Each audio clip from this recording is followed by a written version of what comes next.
কিন্তু পেট্রোল নিয়ে আগুন জ্বালা, সেটাকে নিজের গায়ে কিন্তু আগুন জ্বালানোর কথা সে বলেনি। সে আগুন জ্বালিয়ে দে এইরকম এক ধরনের উস্কানি তার বাক্যের মধ্যে ছিল।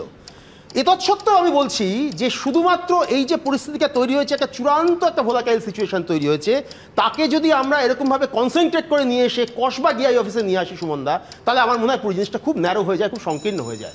আমাদের কিন্তু একই সঙ্গে এটাও মাথায় রাখা দরকার যে নেতাজি ইঙ্গো স্টেডিয়ামে আমাদের মাননীয় মুখ্যমন্ত্রীর যে সভা, সেই সভা থেকে যে আশ্বাস, এবং আজকে আমাদের 2.5 থেকে প্রায় 3 ঘন্টা শিক্ষামন্ত্রীর সঙ্গে যে শিক্ষকদের যে প্রতিনিধিদের এবং শিক্ষাকর্মীদের যে প্রতিনিধিদের যে মিটিং হয়েছে, তার একটা অন্তত পজিটিভ দিক বেরিয়ে এসেছে।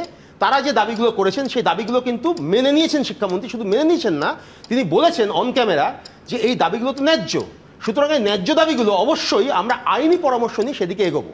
আমি বলছি যে দায়ের জায়গাটা, যখন এরকম একটা ক্যাটাস্ট্রফিক একটা সিদ্ধান্ত আসে, এরকম একটা ভার্ডিক্ট আসে যেখানে এক লক্তে ন্যাচারাল জাস্টিস মানা হয় না, যে কথাকে আমরা আগেও বলেছিলাম, এবং এই আইনের এই রায়ের 41 পাতার রায়ের একদম গোড়ার দিকে বলা হয়েছে যে আমাদের আইনে কিন্তু এই প্রভিশন আছে যে একজনও নিরপরাধ যেন সে যেন শাস্তি না পায়।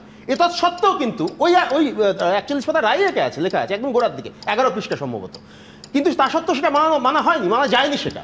এইরকম পরিস্থিতিতে তো একই সঙ্গে আমি যদি জঙ্গি আন্দোলনও চালাই, আবার একই সঙ্গে আমি যদি কথাও বলতে যাই, তাহলে আমার মনে হয় যে কোনো ফলপ্রসূ জায়গায় এগোবে না।